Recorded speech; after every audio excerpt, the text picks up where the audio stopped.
Today at the National Press Club, the Chief Executive of the CSIRO, Dr. Larry Marshall. The head of Australia's science agency will outline how technology and innovation are driving the nation's COVID-19 recovery efforts. Dr. Larry Marshall with today's National Press Club address. Mark. Hello and welcome to the National Press Club of Australia for today's Westpac address, broadcasting to you from Ngunnawal Ngambri country here in the nation's capital. I'm Misha Schubert, a Vice President and Board Director here at the club, and I also happen to be the CEO of Science and Technology Australia. This week, the Parliament will consider legislation to enshrine a national commitment to reduce Australia's national carbon emissions. And Australia continues to navigate a tricksy and complex global pandemic without a clear end in sight. We're also starting to turn our minds to the prospect of another pandemic beyond this one and the frequency of extreme weather events that are besetting many of our communities across this continent. And as we prepare also for a moment when antibiotics, which have been our frontline defence against infections for the past century, risk losing their potency amid a rise of new superbugs. These are big challenges and complex opportunities for the country ahead. And as Australia prepares to mark National Science Week in a fortnight, who better to outline that landscape for us today than the CEO of Australia's National Science Agency, the CSIRO, Dr. Larry Marshall. For those of you watching at home who want to be part of the conversation online, please join us. You can do so using our handle @PressClubAUST and our hashtag NPC. Would you please welcome to the stage of the National Press Club, Dr. Larry Marshall.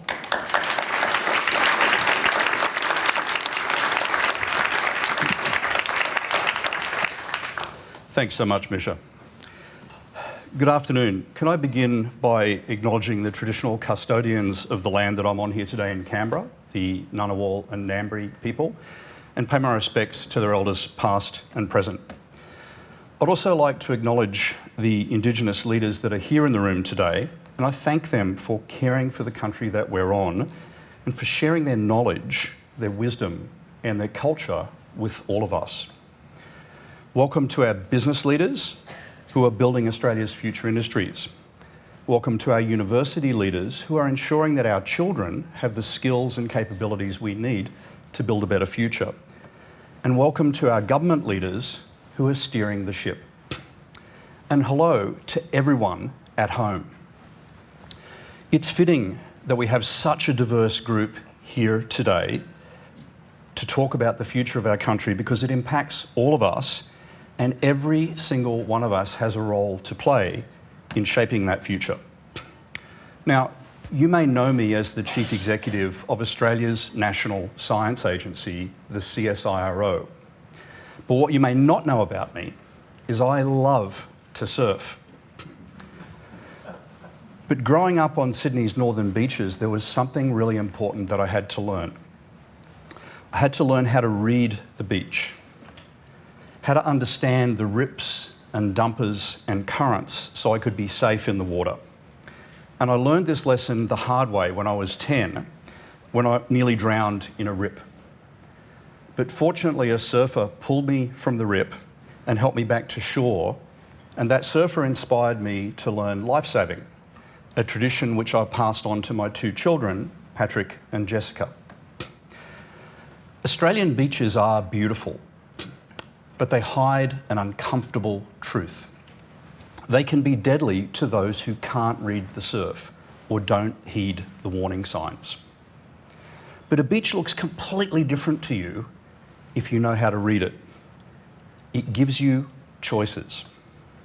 You might decide to actually use the rip to ride out past the waves and catch some even better waves. You might decide to avoid the rip altogether and swim in a different place. Or you might decide to stay in the safety of the sand. Megatrends are the same. Just like the rip, if you can't see them coming, they can be devastating. On the other hand, if you can see them, if you can understand them, if you can harness them, then they can power you into a better future. Today, all of Australia is standing on a beach. We are looking out into a sea of possibilities that could enhance and protect our environment, improve our health, and boost the performance of our industries. But in that sea are dangerous rips and currents.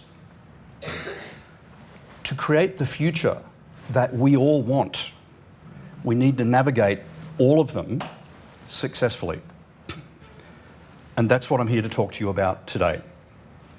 Today, CSIRO releases a once-in-a-decade report on the seismic shifts that will change the way we all live over the next 20 years.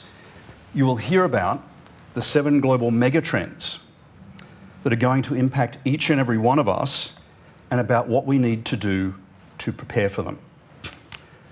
Megatrends give a name to the uncomfortable truths and the massive opportunities that will literally shape our future.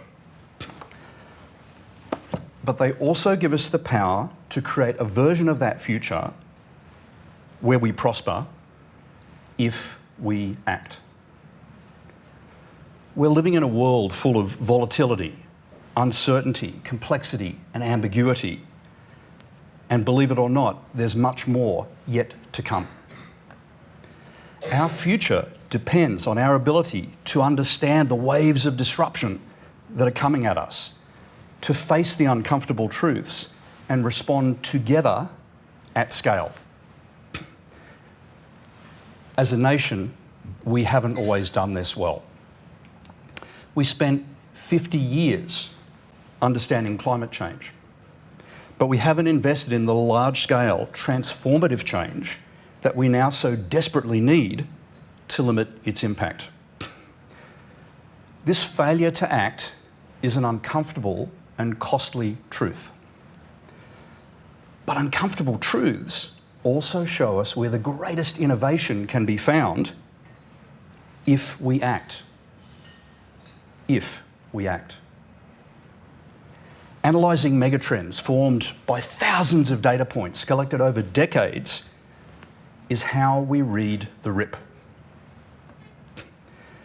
How we respond to that is up to each and every one of us. But unlike the beach scenario, there is no safety in staying on the sand because the water is rising up to meet us. And that's why the first megatrend is adapting to a changing climate. Now and into the future, the increasing frequency and cost of natural disasters is likely to overlap in multiple concurrent climate hazards, compounding the overall risk to people, communities, and industries. Climate change began as an environmental emergency. Then it became an economic emergency. And today it's a human health emergency. In Australia, heat-related deaths are expected to grow by 60% by 2050, with Perth forecast to be the worst hit. In 2020, there were 673 heat-related deaths in Perth. That's forecast to be 1,400 lives lost every year by 2050 in one Australian city. But the term emergency doesn't really cut it. It suggests that if we act quickly, it'll all be fixed and it'll all be over. The uncomfortable truth is the world has missed its opportunity to limit dangerous climate change within this century. We will need to wait until the beginning of next century to see the benefit of emission reduction that we do today. So we must adapt to a changing climate while we wait for the world to reduce its emissions. We need to adapt our healthcare system, our critical infrastructure, our settlement patterns, and our disaster preparedness. After the Black Summer fires of 2019, CSIRO led the review of climate and disaster resilience in partnership with the Australasian Fire Authorities Council, the Bureau of Meteorology, and a raft of other co-contributors. We're already applying the recommendations of that report, including implementing a collaborative and truly national approach. harnessing advanced technologies like artificial intelligence that literally outthink fire so we can get ahead of it, and collaborating with Indigenous leaders to deeply understand traditional knowledge and burning practices. And this collaborative approach is also how we're delivering our national program of missions to address Australia's greatest challenges, especially the 7 megatrends, including building resilience to drought, preparing Australia's enterprises for climate shocks, and protecting our precious water resources. But there is much more that we must do. A key element of that response is contained in our second megatrend, leaner, cleaner and greener. Australia has ridden the wave of fossil fuels for 30 years, but it's time to catch a new wave, renewables. They'll account for 80% of the growth in global electricity demand by 2030. Australia has the highest wind and solar capacity per capita of any developed nation. We have a wealth of critical minerals needed for low emissions technologies, and we have an incredibly skilled workforce. We can become a superpower in clean energy. But the uncomfortable truth is, there's something standing in our way. It's our innovation problem. We haven't invested in the innovation needed to capture this opportunity and transform our economy beyond fossil fuels. But that is starting to change. Through the CSIRO, Australia invented a liquid renewable fuel that could tackle our most difficult emissions. And through our hydrogen industry mission, we're backing it to create a $50 billion per year hydrogen industry in both domestic terms and global exports. We're also working with our partners on missions to accelerate towards net zero, to end plastic waste, to turn our raw minerals into high-value products to feed the world's hunger for renewable energy, and to evolve our agricultural sector to produce more food, more sustainably, and from more sources. But there is much more that we must do. A changing world affects our health, which is why the third megatrend is the escalating health imperative. Now, there's a strong correlation between infectious disease and how we as humans choose to interact with our world. And this means we are moving into a world of greater pandemic risk, not less. Growing resistance to antibiotics is another significant threat to human health, already responsible for 1.27 million deaths per year worldwide. And more than 11 million Australians suffer from chronic disease. That's nearly half our population, and it's going up. The uncomfortable truth is we need a far greater focus on preventative and precision health and new approaches to infectious disease and superbugs that consider the interconnection of health of people, health of animals, and health of the environment. Now, CSIRO faced this uncomfortable truth in 2016 as we prepared for what we called Disease X, which turned out later to be COVID-19 in 2019. Now we're collaborating across the system on missions to increase Australia's resistance to infectious disease and to combat antimicrobial resistance. Australian scientists at the University of Queensland, the Doherty Institute, James Cook University, and many, many others across the entire sector are leading work in key parts of this area, supported by our world-class facility, the Australian Centre for Disease Preparedness in Geelong. A national lab so unique, it is the only one of its kind in either the southern or the eastern hemispheres. But there is much more we must do. The fourth and fifth megatrends are linked, but importantly quite different. They are diving into digital and increasingly autonomous artificial intelligence. Now, the next wave of digital innovation is expected to create $10 to $15 trillion global opportunity. But Australia is lagging behind other advanced economies in capturing the value that's being created here. Now, it's true, digital technologies, and in particular artificial intelligence, will literally consume many of the jobs that we know today. But on the other hand, just to keep pace with the rate of change in the world, Australia will need 6.5 million more digital workers just by 2025. The uncomfortable truth, we've focused on the threat to existing jobs instead of seizing future opportunities, particularly for our regions where teleworking, online access, and revolutionary future business models and industries can literally be transformative. Artificial intelligence is already helping us to solve challenges like accelerating vaccine development, predicting drought, and stabilising our energy grid. And in time, it will change every aspect of science and industry. Whether we come out on the winning side of this or the losing side of this disruption is entirely decided by what each one of us decides to do next. But I am very optimistic about the future. CSIRO's Innovation Fund, Australia's first venture capital fund founded within government, is managing more than $500 million of mostly private money to invest in startups from science all across Australia's innovation sector.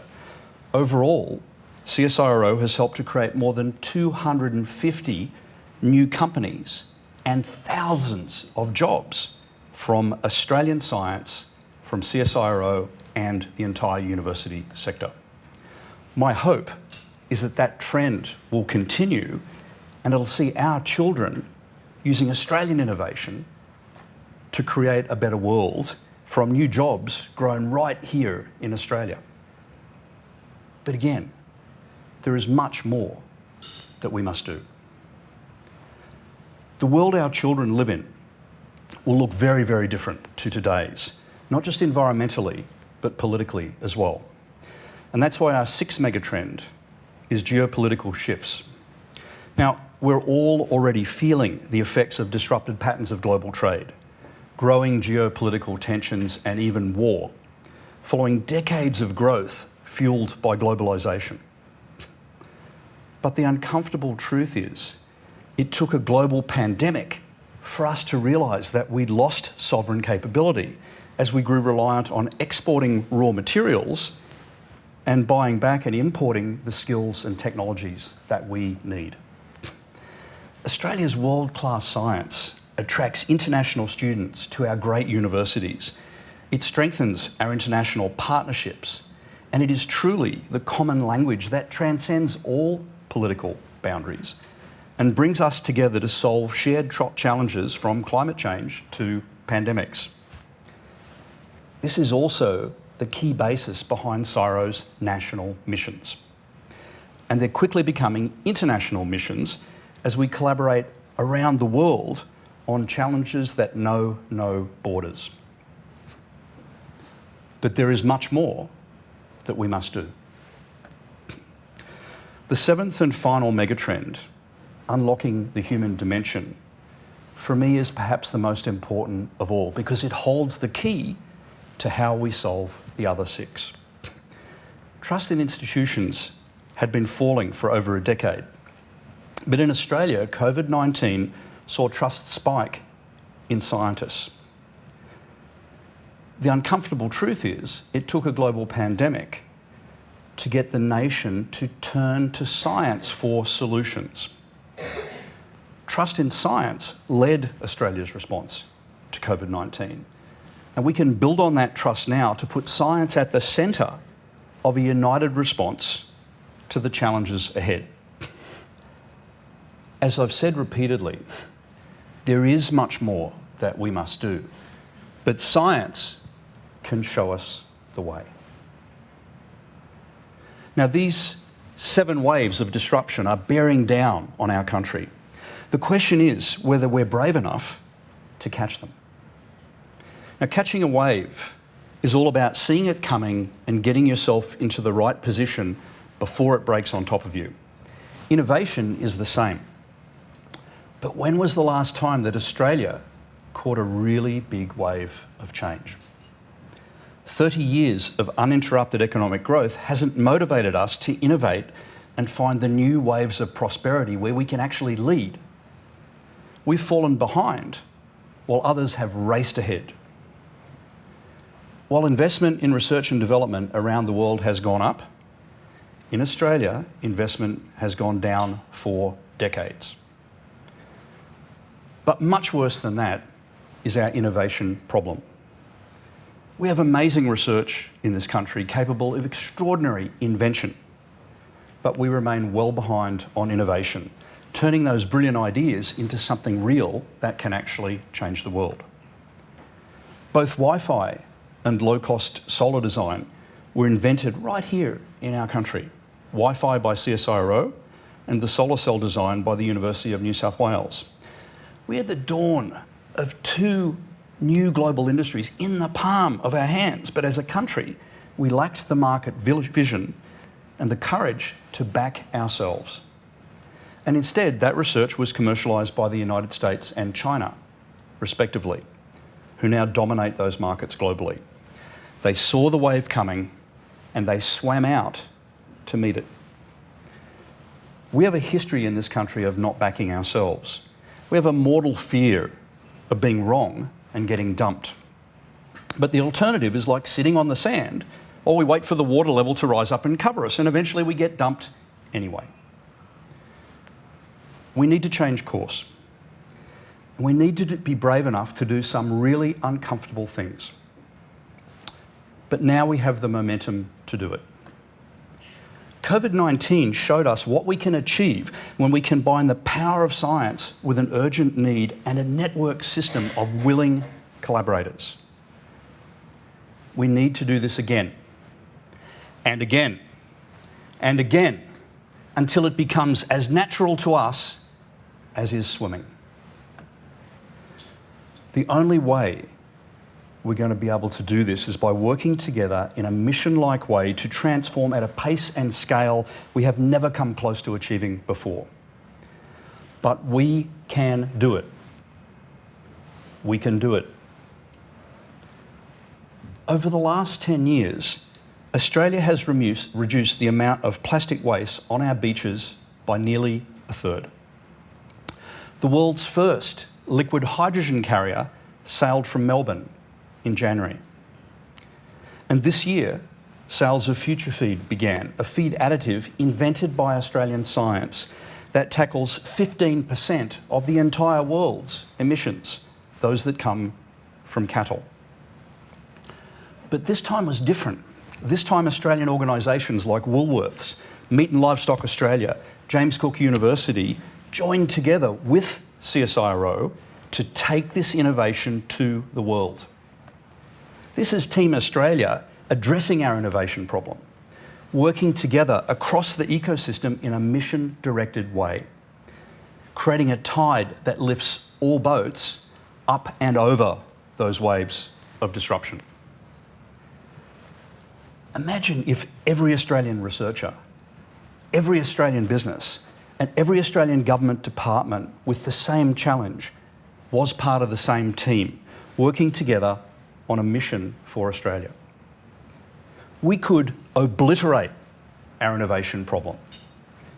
And when we did that, we could solve any challenge the world cared to throw at us. Our megatrends have shown us the future. And COVID-19 has shown us what we can achieve when we work together. Now we need to be smart enough, brave enough, and collaborative enough to invent the kind of future that we all want. Science is the key to this, but it can only create the future if we let it. If we dream big and invest big, we can solve the impossible. Let's dream big right now. Imagine you're back on that beach where we started, but it's 20 years into the future. Our megatrends have played out, but humanity has responded with innovative solutions not just to survive, but to thrive.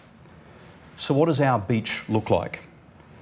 To start, it's probably in a different location, further inland, back behind where the sand dunes were 20 years ago, and behind the foundations of the houses that used to be there on the beach. The marine life has also changed because of rising temperatures, ocean heat waves and acidification.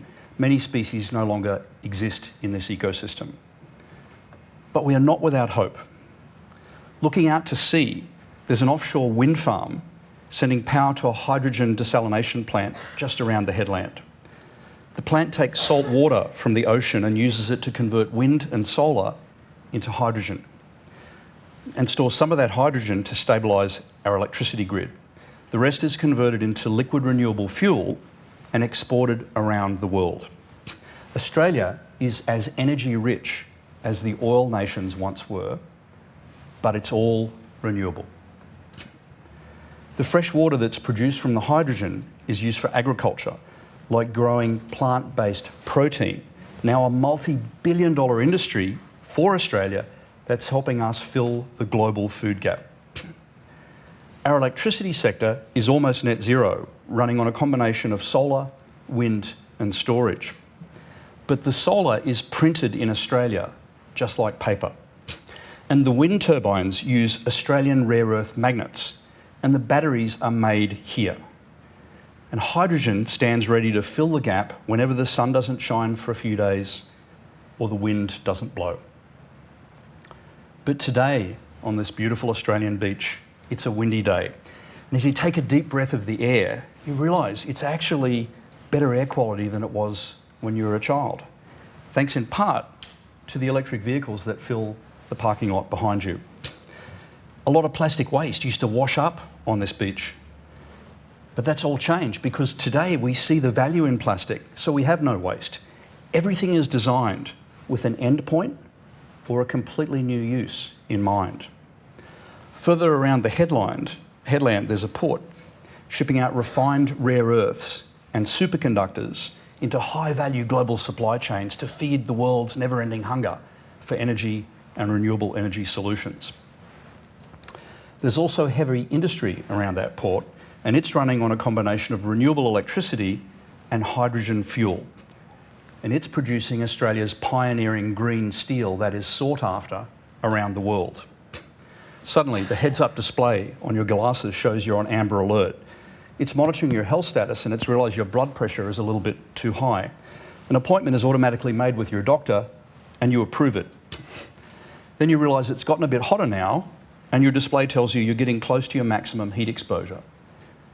You need to cool down. So you decide to go for a swim.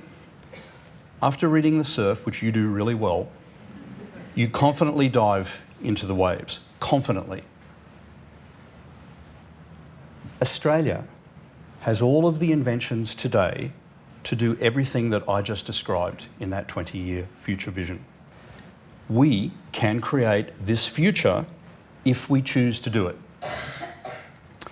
It all depends on our ability to see those waves of disruption coming, to face those uncomfortable truths, and to band together to respond together. Now, we are probably going to get dumped a few times along the way, but there is no safety in staying on the sand. The race to an uncertain future is not one that you want to lose. We need to innovate and adapt, and we need to do it on a tremendous scale. It's an enormous task. But then again, so is dealing with the COVID-19 pandemic. But by working together, by backing ourselves and by investing in Australian innovation and by building on the trust in science that the pandemic response has grown, we can make the seemingly impossible become possible. Science gives us this ability to see the waves of change coming instead of drowning in the rip. But we have to act and we have to do it together. At this moment, we're all standing on the beach, but we can't stay there. It's time to wade out into the ocean. It's time to swim out and face our challenges. It's time to ride the wave of change that carries every single Australian into a better future. Thank you.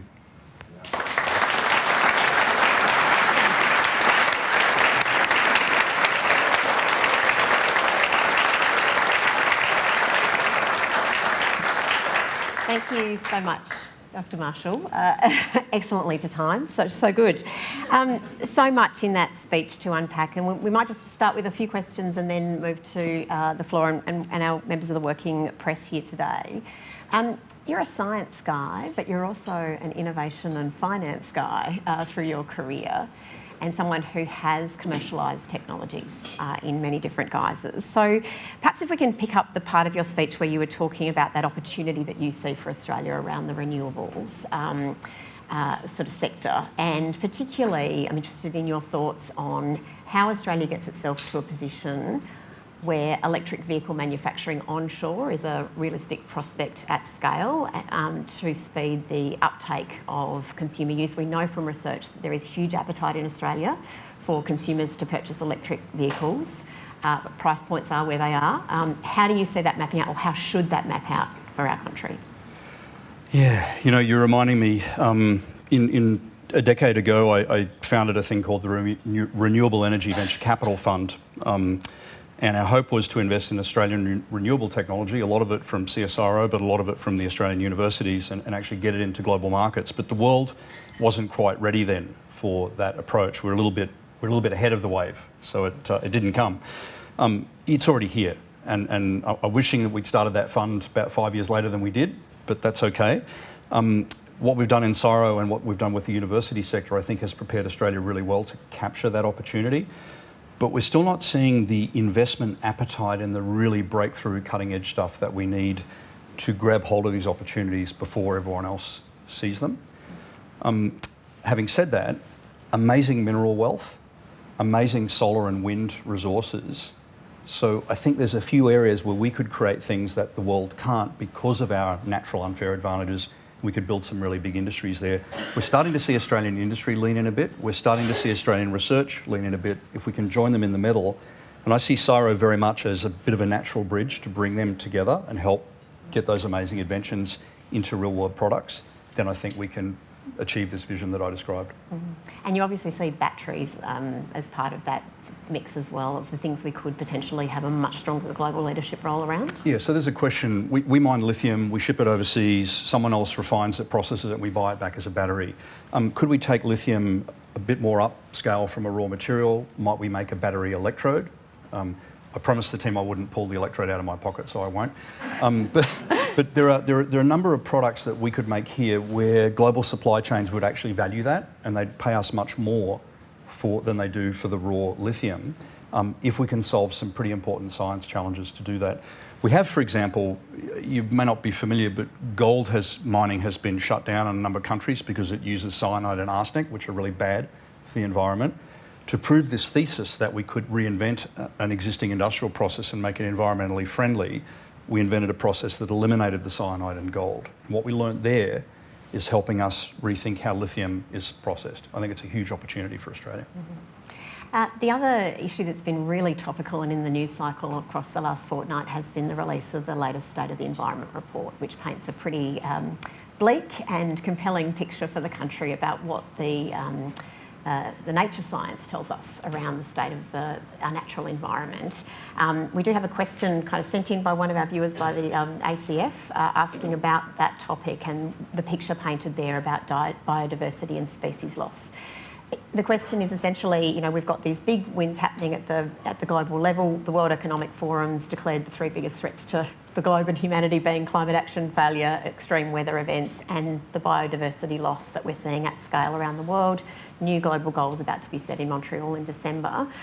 And next year we're going to see the introduction of some new financial disclosure regulations that are going to apply to companies around accounting for their impact on nature.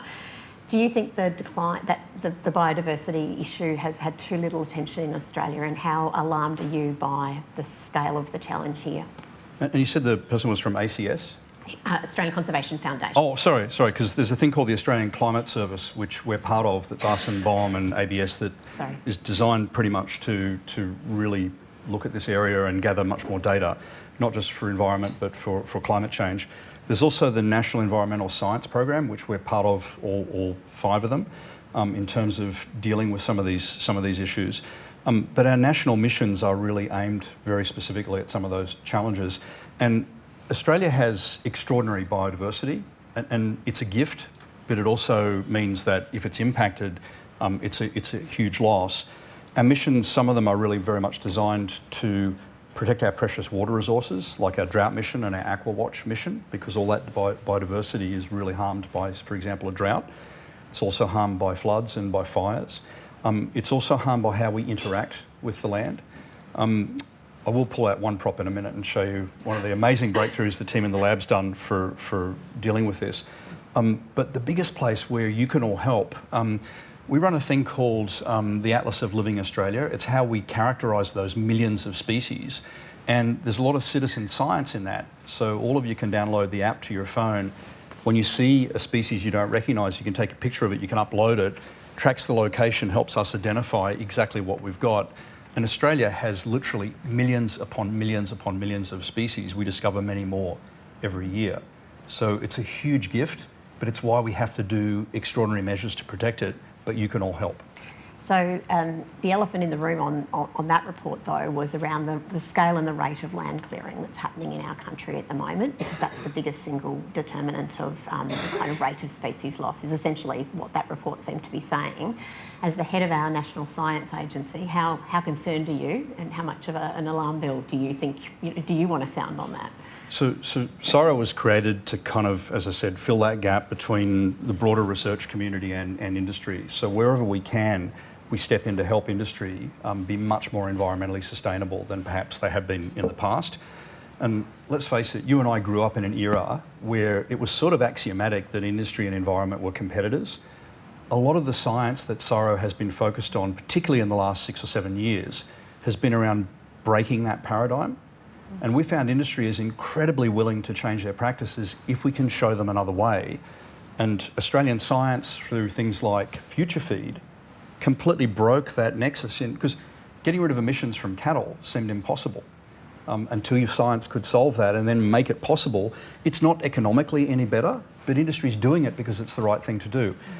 The other prop that I will pull out of my bag, sedimentary runoff is a major problem in Australia, particularly for the Great Barrier Reef. And you may not know this, but how we use the land and the runoff that happens from land use into the ocean affects many things, from biodiversity to loss of coral. And this is a unique material invented by CSIRO and our university collaborators. It doesn't look like much, but you literally spray it on the soil. It can hold the fertiliser in it so that the fertiliser doesn't wash away and doesn't end up in the ocean. It also holds the soil together, and all the little bugs and critters that live in the soil get protected underneath it. It doesn't wash away, and then over time it slowly gets biodegraded and absorbed into the soil to provide more nutrients. And if you recall, one of the observations in that report was the soil quality is degrading. This can actually help improve it. It can also significantly reduce the amount of water that we need to irrigate our crops. So it hits a number of those key areas. Again, thought to be impossible until science actually solved the seemingly impossible. We need to do more of this. We have big problems, but science can give us the solutions if we back ourselves. We don't have to get everything from overseas. We can invent it here and innovate it here. Great. We're going to move to a period of questions from some of our working journalists, the first of whom is Jess Malcolm. Hi, Jess Malcolm from the Australian newspaper. Hi, Jess. A bit of a long question, so bear with me. Last year, the CSIRO terminated an oceans research partnership with a Chinese institution with close military links. There's also strong evidence that multiple CSIRO scientists have accepted Chinese 1,000 Talents Plan scholarships, although that is denied. How many of CSIRO's researchers have faced serious investigations over their links with Chinese institutions? Have you ever uncovered any issues of foreign interference or theft? And do you do this work in-house or seek outside help? So Jess, you're right, it's a long question. I might have to take it into pieces. So firstly, we didn't terminate anything. We signed a 5-year agreement, and the 5 years finished, and we didn't sign another one, but we never really had intended to sign another one. So we did what we planned to do, and the 5 years was up. In terms of the 1,000 Talents program, I don't believe that any CSIRO person has been part of that program, but we have some amazing CSIRO scientists who are of Chinese ethnic descent, and they've made incredible contributions to some of the innovations that we've done. For example, our ability to try and predict drought using our climate modelling and our measurements. And by the way, we get our measurements. We actually sail robotic sailboats out to gather data about ocean temperature. Things that we used to send people out in a boat and put them in harm's way, because the southern oceans can be pretty dangerous, we now do autonomously, so that those scientists, rather than being at risk, they can actually focus on solving those problems. The challenge that both China and Australia face, we both have droughts and we both have floods. For them, the flood is probably worse, and for us, the drought is probably worse. But it's the same science. If we can predict drought for us, we can help them predict flood. That means the world has more stability, better food supply. So there's a deep partnership between Australia and China in industry and in science. It was also instrumental to us understanding the pandemic faster than perhaps other countries did. I'm just wondering specifically, have you ever uncovered any issues of foreign interference or theft? Not that I'm aware of, no. None. Great, thank you. Our next question is from Simon Gross. Simon Gross from Canberra IQ. I think there's an internal conflict in what you presented today. You canvassed three pretty important disruptive megatrends, not least climate change, and you predicted that the people who own houses in Manly and Mona Vale are going to be buggered pretty soon.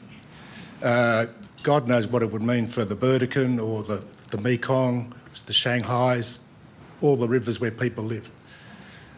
You also talk about health issues, more pandemics, both human health and animal health. And you talk about the geopolitical stuff, Xi Jinping, Vladimir Putin, Donald Trump, for one of a better three.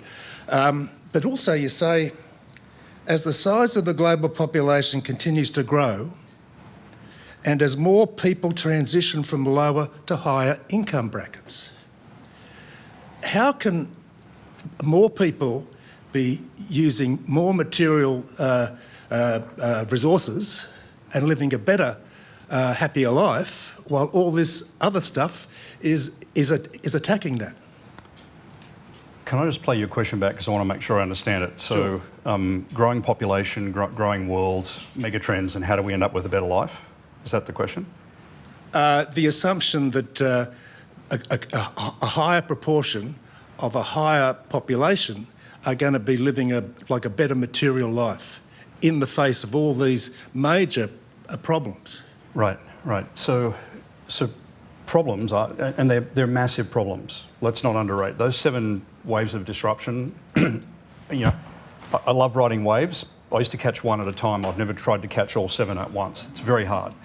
But they also create extraordinary opportunity. So take the progression to net zero. We sort of fear it because historically our industries have been based on digging up raw materials and exporting them overseas.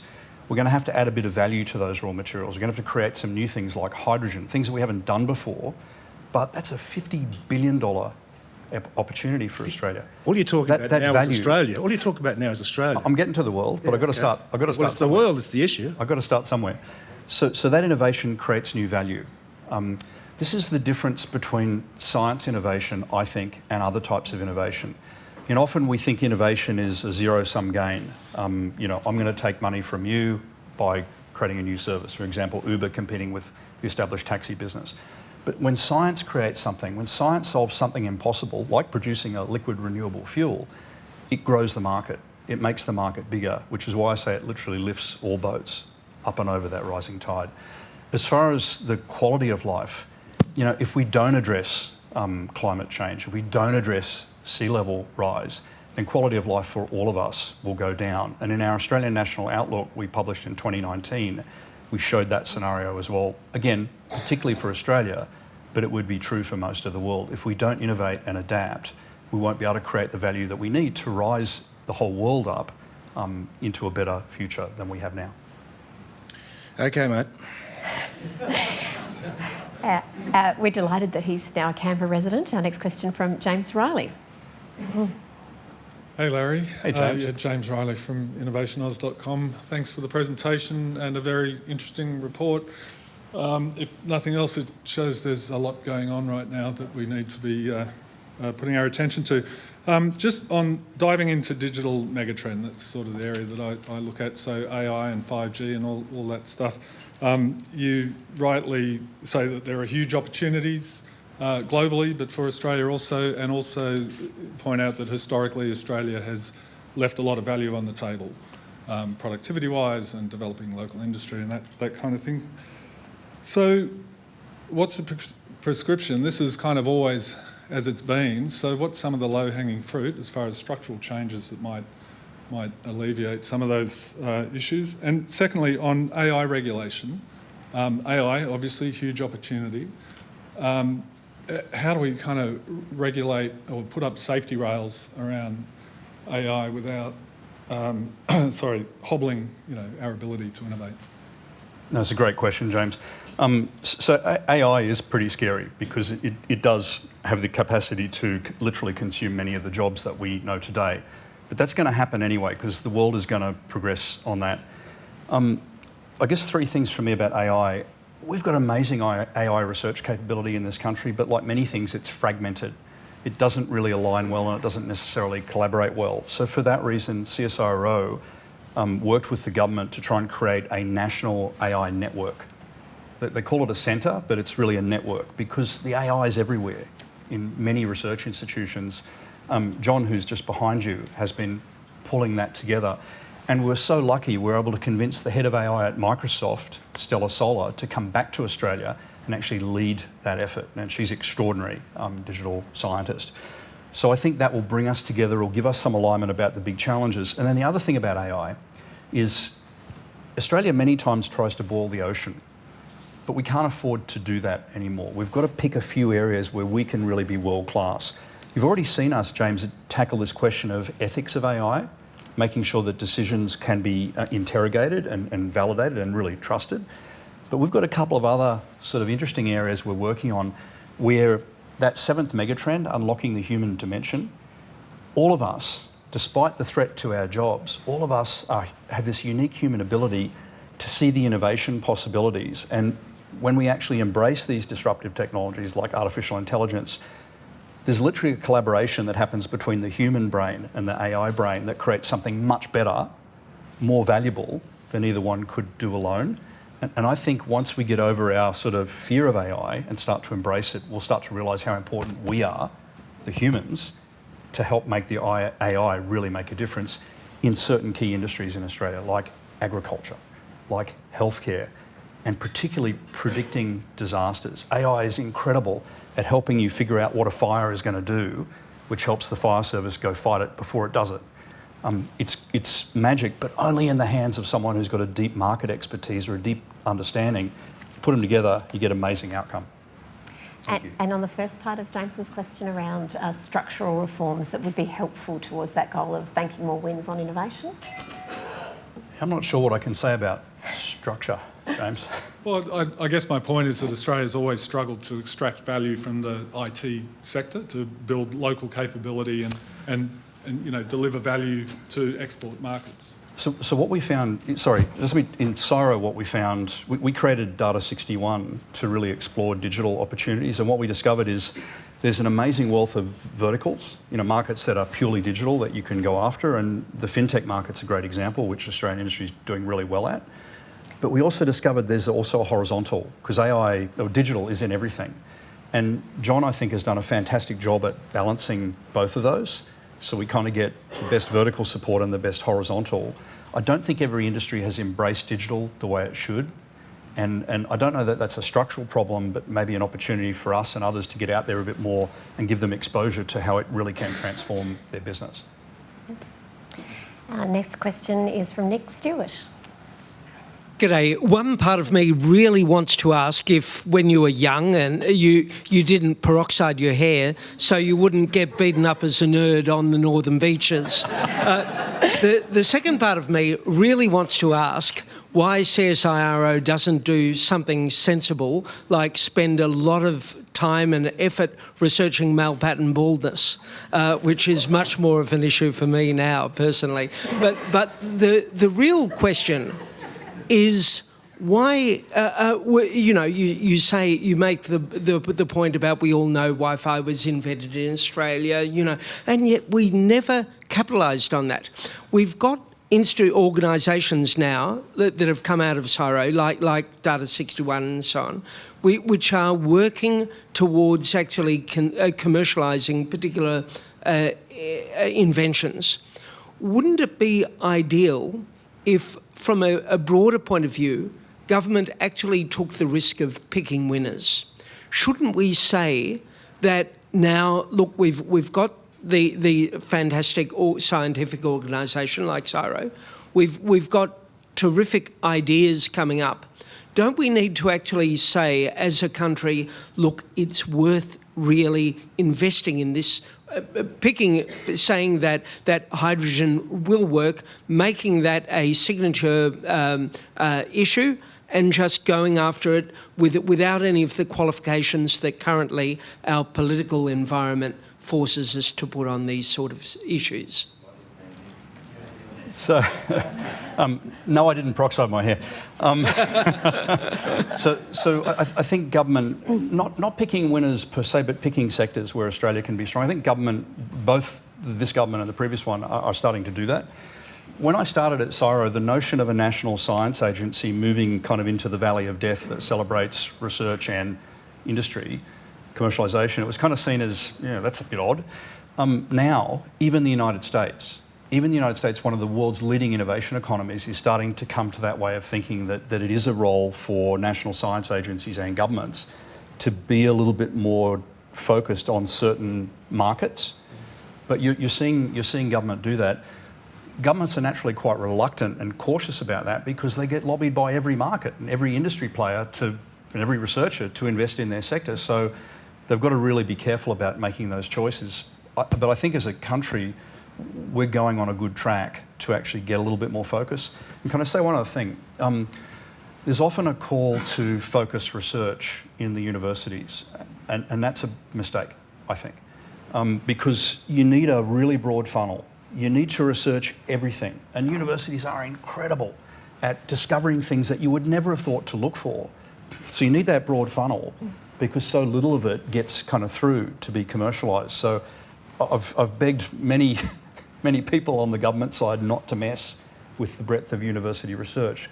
And trust me, in the US, they went through this same lesson, that if you try to focus it down, you get less rather than more. And Brian Schmidt can tell you that from personal experience. But I think Australia is on a great track. We're starting to realise we can't do everything, but there's a handful of things we can do potentially better than anyone else in the world. And renewable energy, I think, is one of them. We're doing it well. Do we need to actually establish an organisation under government to say, right, this is a winner, we're picking it, we reckon you should back it? I think industry and I think industry does a pretty good job of the financial part of that.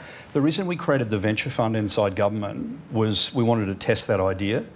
Never been done before, and government's very, very cautious about being too directive on that.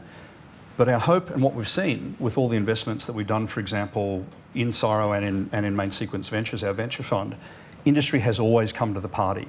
So that story about Future Feed or V2 Foods, we put in the first few million to kind of make it real, but it was industry. Companies like Woolworths or FMG have come in afterwards to put 50 or 100 million in to turn it into a real Australian business, something at scale that can employ Australians. I think that's what government wants to see, is industry really stepping up to the plate, and they're okay to do the original risk, a little bit of risk money to get it going. And that's kind of the model we've been using, and it seems to be working. And by the way, other countries like Canada, Singapore, and even the National Science Foundation in the US are starting to look at that model and go, gee, Australia's doing something interesting here, something different.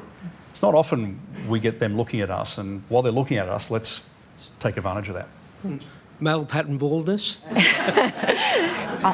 think that's great. about 4 questions now. Our next question is from David Denham. David Denham, Preview Magazine. That was a very inspiring talk. And I think I'd just like to make one comment. The timing today is impeccable, because you may not know it, but tomorrow is Earth Overshoot Day. This is when humanity's resource consumption per year exceeds Earth's capacity to regenerate.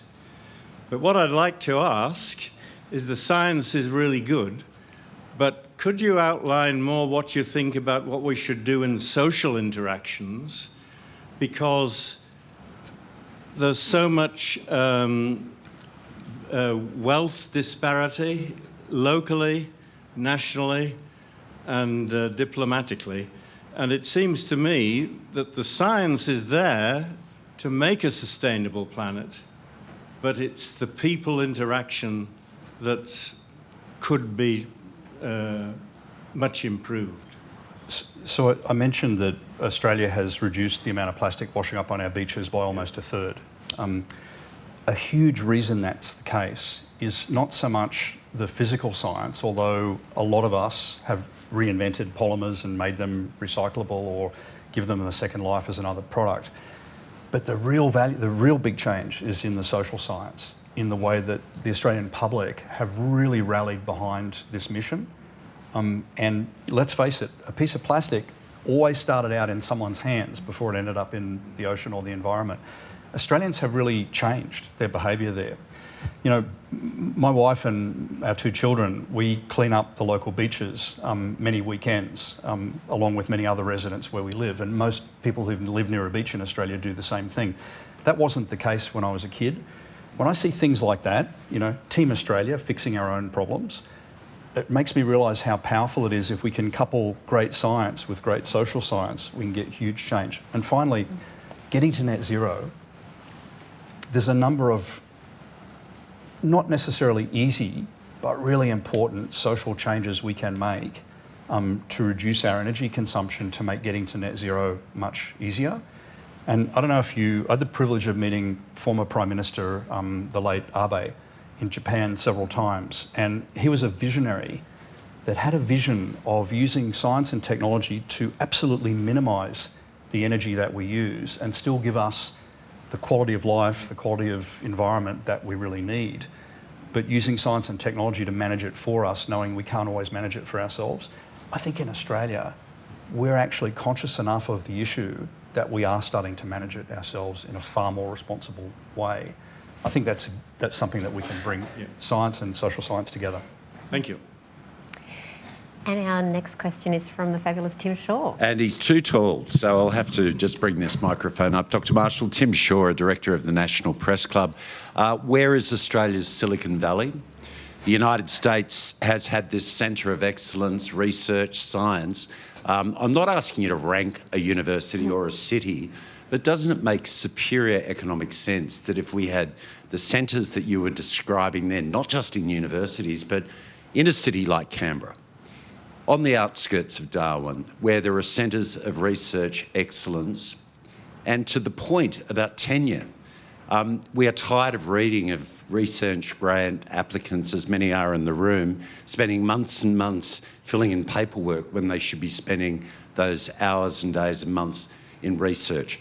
What should the 10-year plan be for tenure for science and researchers within our institutions, and does the CSIRO support the idea of centres of excellence similar to Silicon Valley?